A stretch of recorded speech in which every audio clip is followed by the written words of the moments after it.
Okay, I'd like to get going again.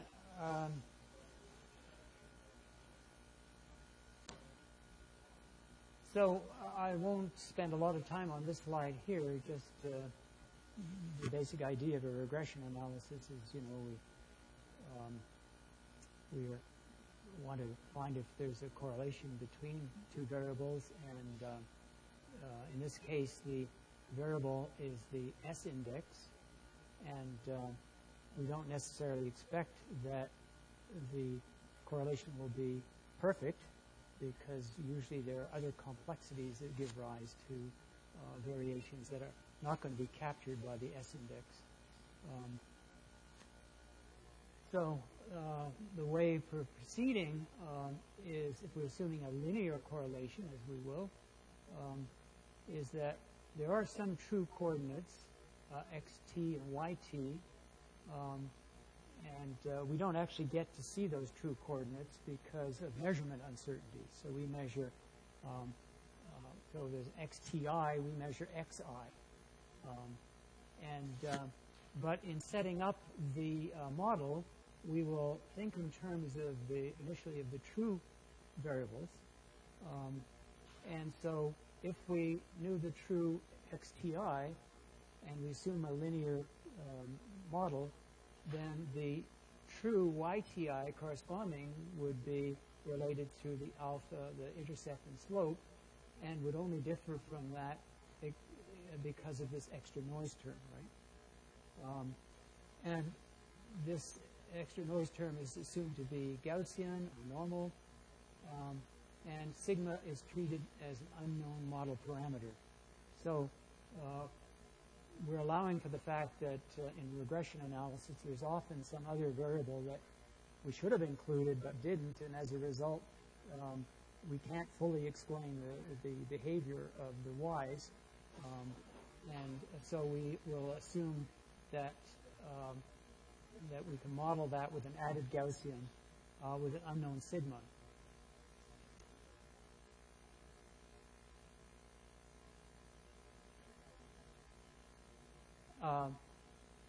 This is, I'm only fitting one season, so I'm assuming it's constant for that season.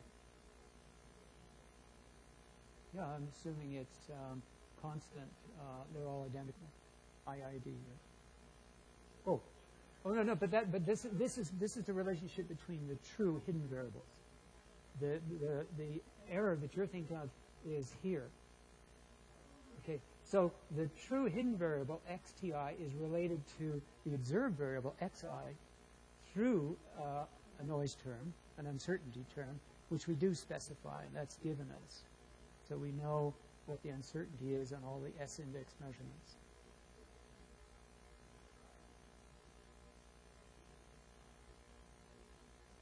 No, T stands for true, the true value. Yes.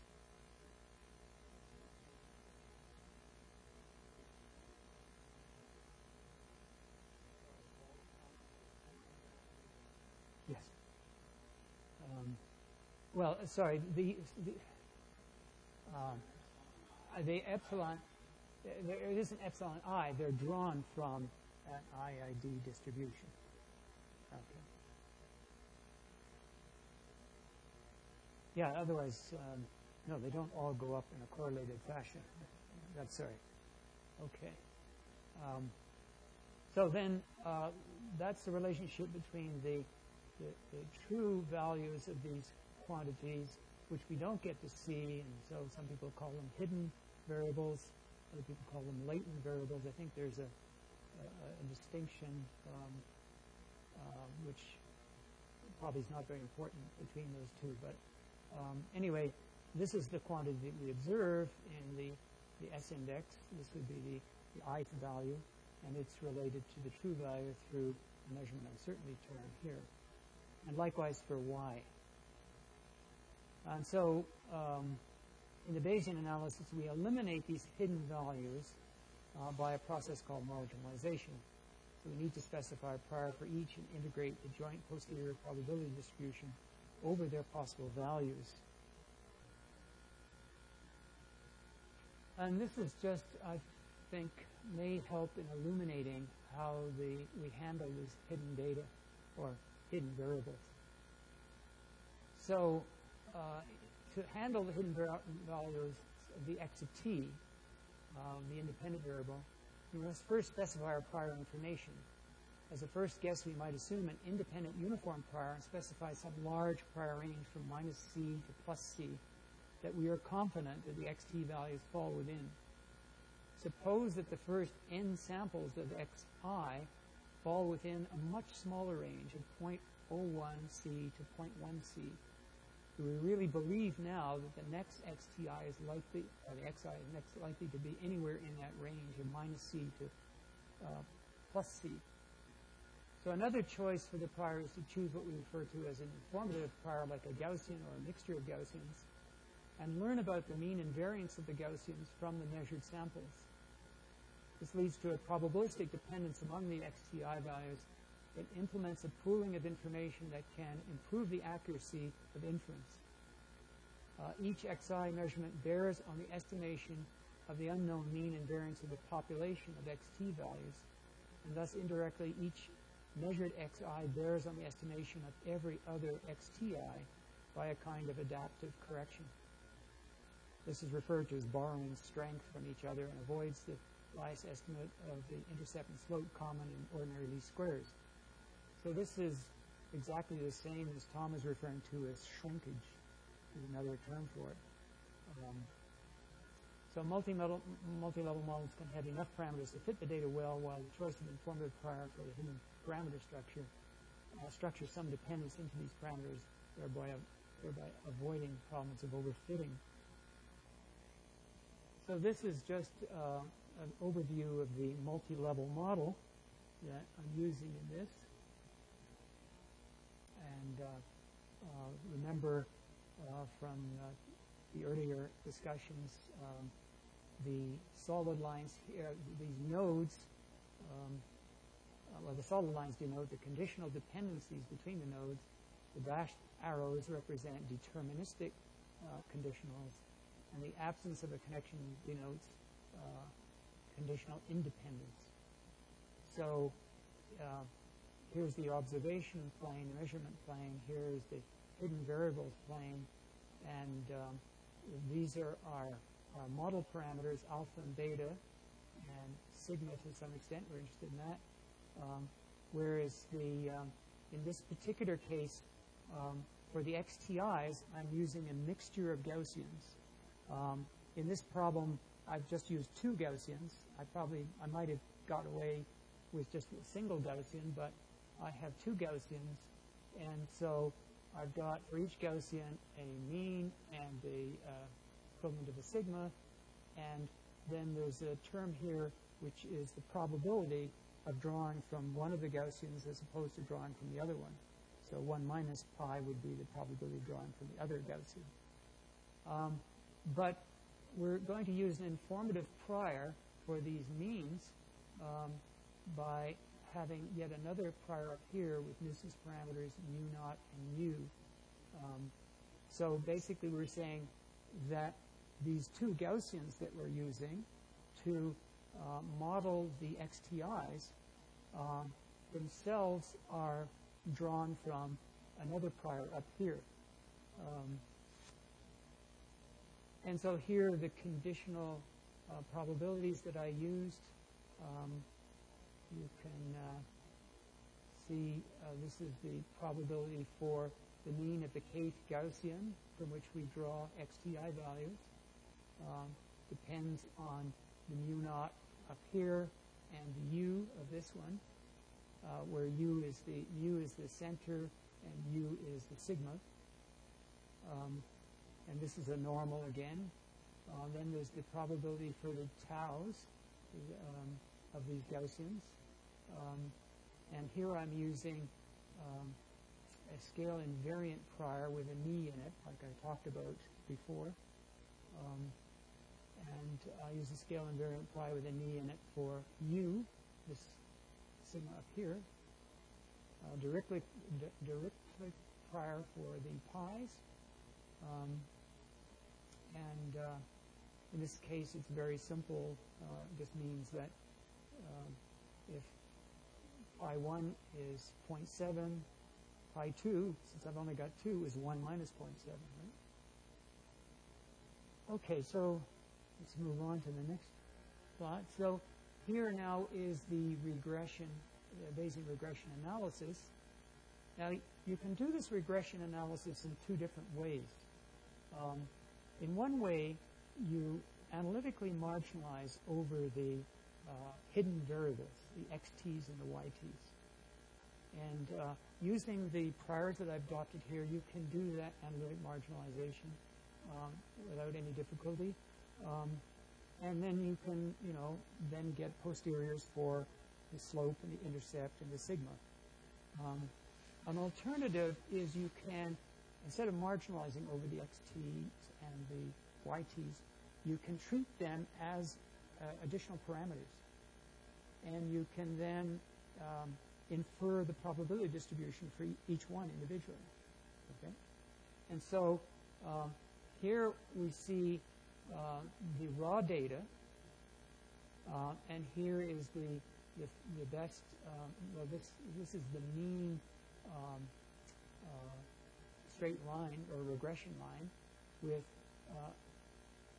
68%, well, actually, plus or minus 1 sigma variation. So if we take the MCMC results for the slope, for the line, we can calculate how many fall, what the, at any particular x value, we can calculate what's the distribution of values that come from the MCMC, and we can calculate the mean and standard deviation, and that then gives us the point on this line here, and plus 1 sigma and minus 1 sigma. And as you can see, closer to the center line, they're smaller, and they get larger, of course, the further you go from the center. So that's, that just shows the best, the fits to the raw data. But now if we plot the actual xt, what we learned from the posterior distributions for the xt's and the yt's, we see these points here. So in effect, this is, each point here is the mean of the posterior distribution, and the error bar is the plus or minus sigma. So what we're seeing here is effectively a deconvolved set. So these are estimates of the true coordinates. And you can see how they're much narrower than this, implying that we've been able to deconvolve the noise in the measurement process. And if you look at the residuals here from the raw data, they're quite large. Here are the residuals from the estimates of the true coordinates, and they're much smaller. I just thought it's nice to see doing it both ways. This is the long way of doing it, where we treat the individual xt's and yt's as additional parameters in the analysis. So now an interesting question arises.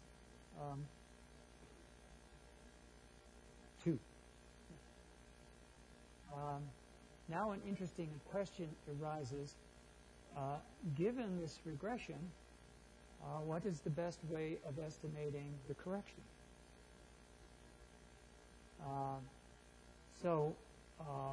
I've got this regression line here, and I've got error bounds on it.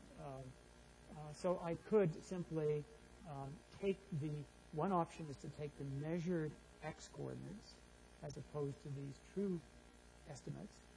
And for each measured coordinate, go up to this line and say, okay, that's the best estimate, and then plus or minus this is my error bar. Right? Actually, these are 68% confidence, I believe. Do I say that? No, I've got plus or minus 1 standard deviation. Okay. In some situations, I do 68% confidence. Okay, so that would be one way, and then that would be the predicted value of the radial velocity that would coincide with the S index. Another possibility is to take the best estimates of the true x-coordinates, and then to use those to go to this regression line, and then we get a new estimate of the y values, of the radial velocities, to which we want to then subtract from the true radial velocities. Right? Now, one of the things that Tom mentioned quite a bit was that when you have this shrinkage going on, you've introduced correlations between the true values. And so it means that if I use the the estimate of the true x values to get the corrections themselves will then be to some degree correlated. That means that when we subtract them from the radial velocity values and we were to do a Bayesian analysis, well, now we've got the complication that there's a certain degree of correlation in the uncertainties in the data. They're no longer independent. And if we knew what those correlations were, then that might be the best thing you could do. But for the time, without going into that level of complexity, that would argue, well, you probably still have to stick to the raw x values and go up to the regression line and predict then what the correction y value is for the radial velocity is. I'd be interested what Tom or Brendan have to say about this, and any of the other tutors in the room.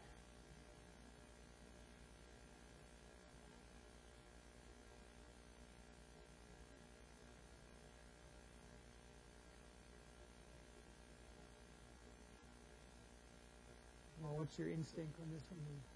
Would you go with using the best estimate of the true values and then?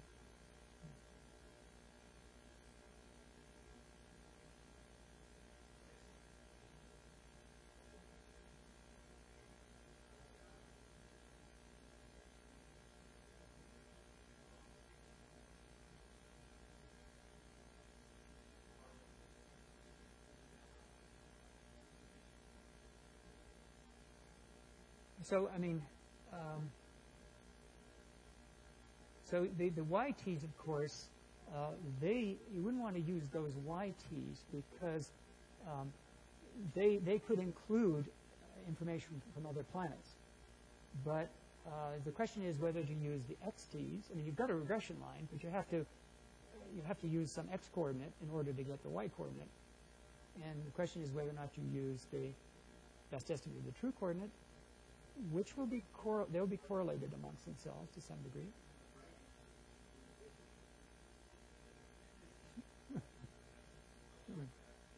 So, from what I'm hearing so far, it probably is true to say that it doesn't really matter which of those two you do. Okay. Yeah, right.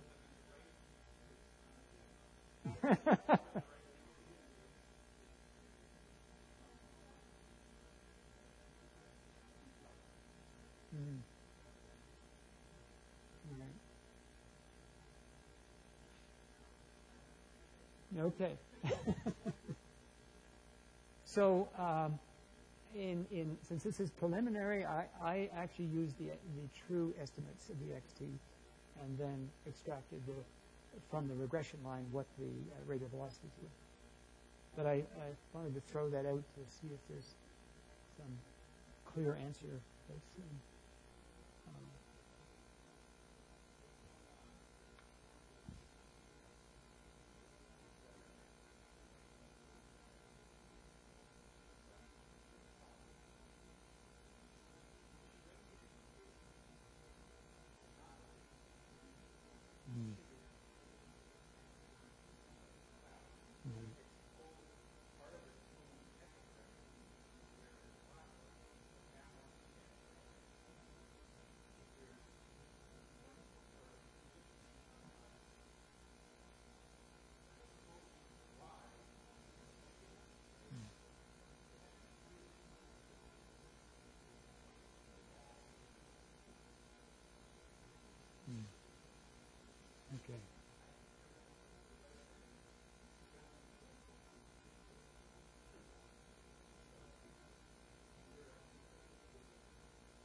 Yeah, okay.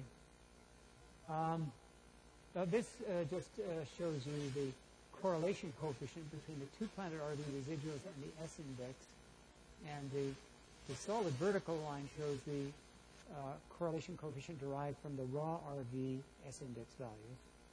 The histogram is the marginal distribution of the correlation coefficient for the estimated true values of the RV residuals and S index from the hierarchical Bayes. And the dashed line is predicted correlation from raw data and errors. So I don't explain this well in this last sentence here. And I don't want to go into the length to explain that, but this is one estimate of where you would expect the peak to occur. And this is the raw correlation coefficient. And here you can clearly see that we have achieved a higher correlation coefficient by doing this hierarchical analysis. We've deconvolved some of the noise to the measurement uncertainty. And this is one estimate of what you should get if you completely deconvolve all of the measurement uncertainty. Okay, so what does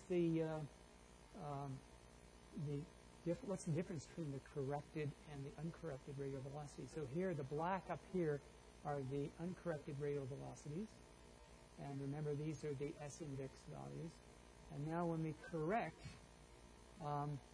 well, it's made an improvement. The standard deviation of the corrected RV is reduced by a factor of 1.4. But there's still this bump here, so one can only hope that that bump is due to another planet. Right?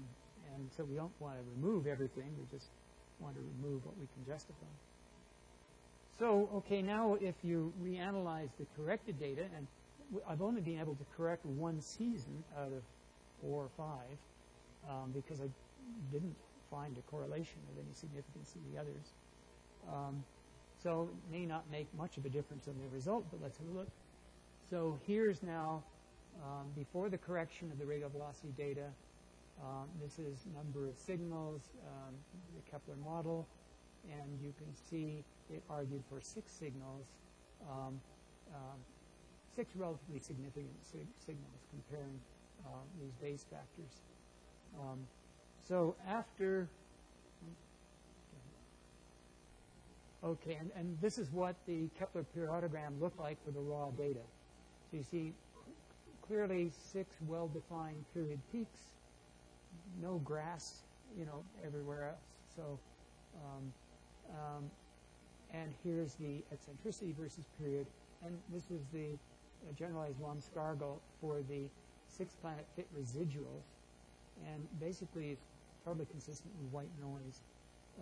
So we think we've removed all important signals, but the question is, which are real planets?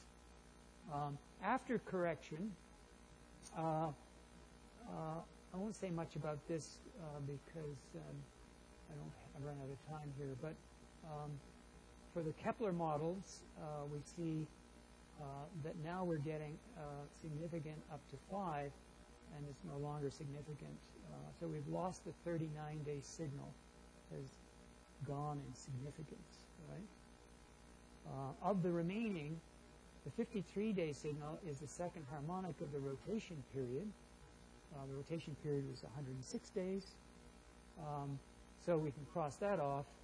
And then there are the periods of 28, 31, 91, and I'm suggesting those are all suspect from their appearance in the apodized periodogram results of the diagnostics shown above. So we saw a 91.5-day peak. In the chirp, we see a clear 31-day signal. And because that's a chirp which spans the 28-day period, it makes me wonder about that 28-day period. So what do I conclude from all of this? Okay. So alternative periogram models provide some insight to distinguishing signals from stellar artifacts. A hierarchical Bayesian regression analysis can effectively deconvolve the blurring effects of the measurement errors. And based on these preliminary findings, the only signal that I would wager a big bet on, add the big in here, to be planetary in origin is the 7.2 7.2-day period. The close proximity of the 28 and 31-day signals together with the period derivative hinted by the chirp analysis calls both into question. So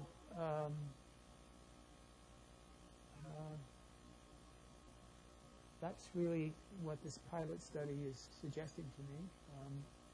And I think it probably is a good way of looking at some of the diagnostic data. It's certainly an alternative to what is being done. Right.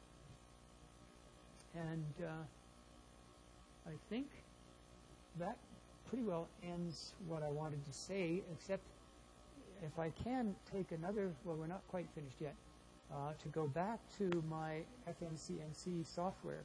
I want to show you a few things in there that if you are going to use it, it would be a good idea to see. So let's shut this down. Minimize that. And bring up this one. So this is the software which you can find online. And you just scroll down. This should look familiar now.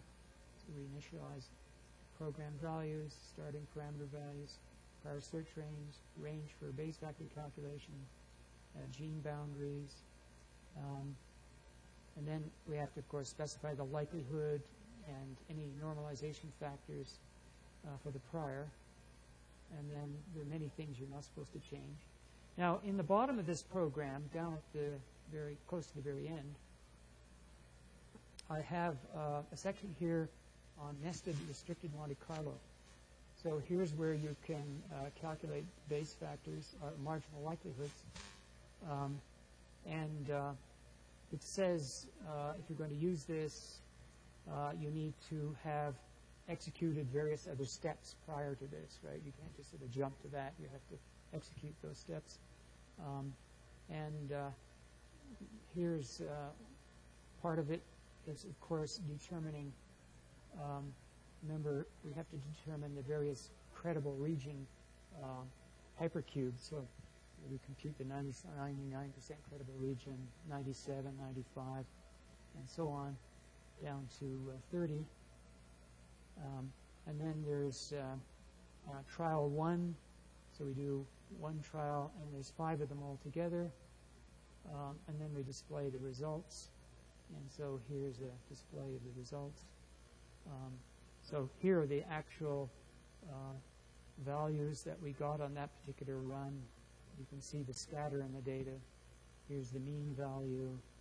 And in some cases, if you get a lot of scatter, it's probably more meaningful to quote the geometric mean. And then your error bar would be times, 2 and divide by 2 would give you the range that would span the results. And down here, towards the bottom of this, I'm choosing to go. And you get these plots that I've been showing you before. So here's the log of the change in the marginal likelihood versus parameter volume, and then the log of the total marginal likelihood versus volume. Okay, so I just wanted to show you that, and I'll close that down. And in most aspects of this, where there's any computation being done, it's parallelized, so it will use whatever number of processes your computer has, right? And in order to, that's one of the things, that in order to run parallel processing, all of the processors have to have the same information, starting information, and so you have to pass it that. And the way you pass it is just execute a simple command up here at the top. So here's where we specify the setting up conditions. And now, normally, you would then execute the kernel. And part of that step in that would be to pass any common knowledge that's needed to the other processors. But if, for example, you, seems like 3 width is, okay. If, for example, you've previously executed a particular model, and then you've stored the results by outputting here. So you can output either all of the beta level results, or you can most frequently you're just interested in the target distribution. So you only output for beta equals 1. And so maybe you've run it, you then want to read it back in again and then execute the model selection part. So here you can read the data in, but after you've read it in, you have to, well, before you read it in, you have to execute this thing here, which it tells you to remove the this command here and distribute definition global. That's what's required so that all the processors will know to start with all of the information that you put in here about setting up for that run, right? So you have to execute that one way or another.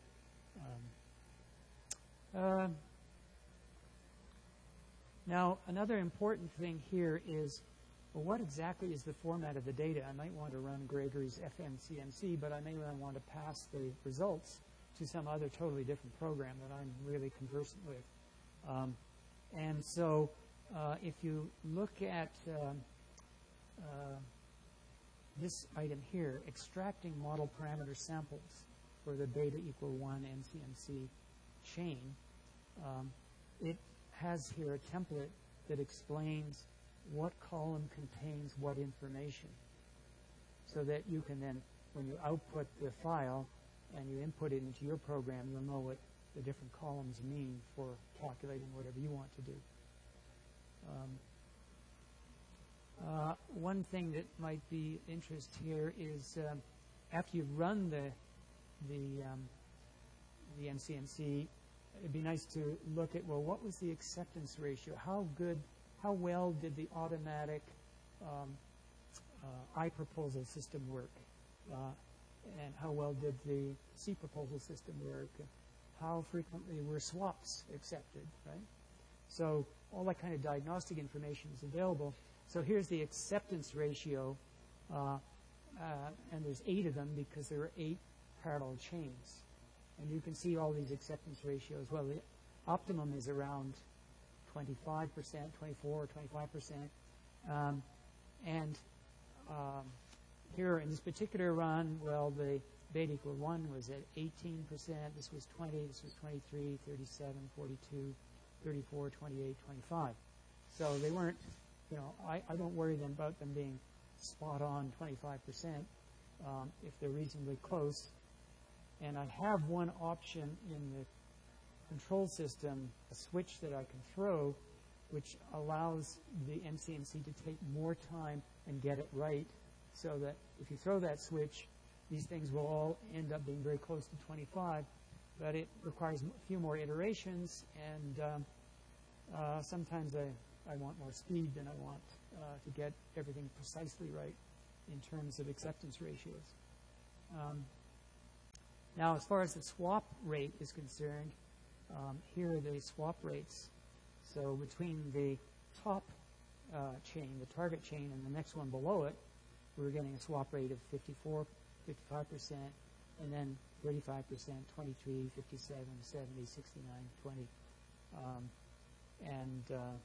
Again,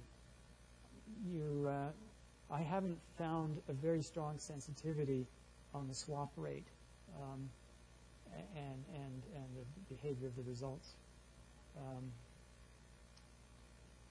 But if you're wanting, I also in that supplement to my book, I outline a procedure which I've worked out for automating the choice of beta levels. I don't actually invoke that because it really requires about 16 beta levels in order to do this effectively. And I haven't wanted to run 16 beta levels. But if you've got 16 processor machine and you're not worried about that, then you could use this automatic procedure, which will find the best beta values to choose. Okay. And included down here is the sigmas of the I proposal distribution, so what they turned out to be like. And then, of course, there's various analysis stages here, and so here's one of the periodogram plots that I was showing you. And they will come up pretty well automatically if you follow this template. In other words, if you only adding multiple planets, so you're adding 1, 2, 3, 4, 5 planets, and you have a systematic velocity and an extra S parameter. Now, if you add a slope parameter as well, then you have to make some changes here. It won't automatically show things as precisely. These are the plots before relabeling, and then sometimes I like to look at the plots before relabeling. And here's where we relabel so that we have, the lowest period is always, because of the degeneracy, when you allow them all the periods to float, you may want to bring them together and relabel them, as I inevitably do. And then when you show the plots, here's what what they look like.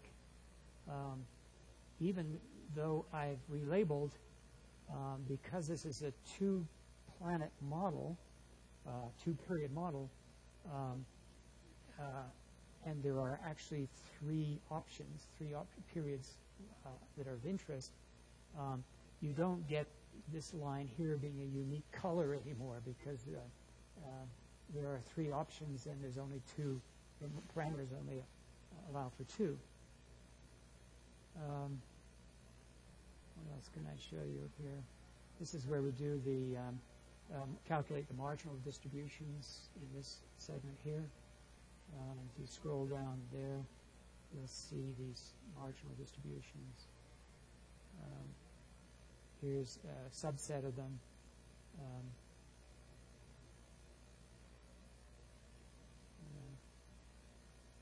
And then the full set of marginals is below it.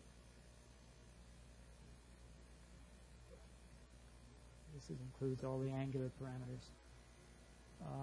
Another thing that I do here is there's also the Gelman-Rubin statistic for checking how well the NCMC has converged.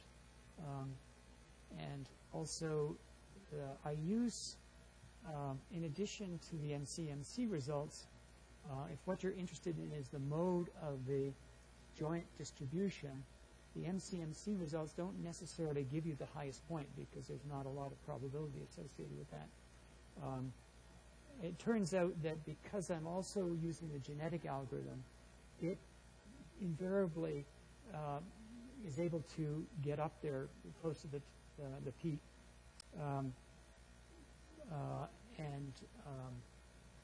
But another way of doing it is to use the Nelder-Mead estimate, which is kind of a simplex method that will give you the map values.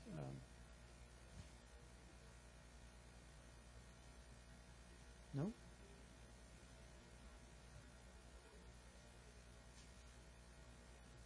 Oh yes. Basically, Gelman-Rubin,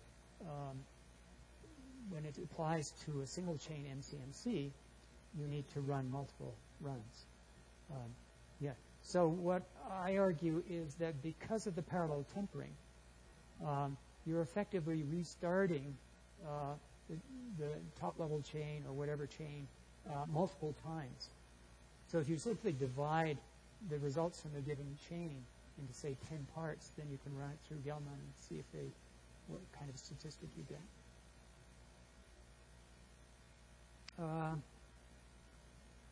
Right, and then down here, here's what the map solution. So this is the map fit of the two periods. I like to also look at the mean curves and plus or minus one standard deviation. So here's the mean and plus or minus one standard deviation. Okay. And with that, unless there's any questions, happy to stop.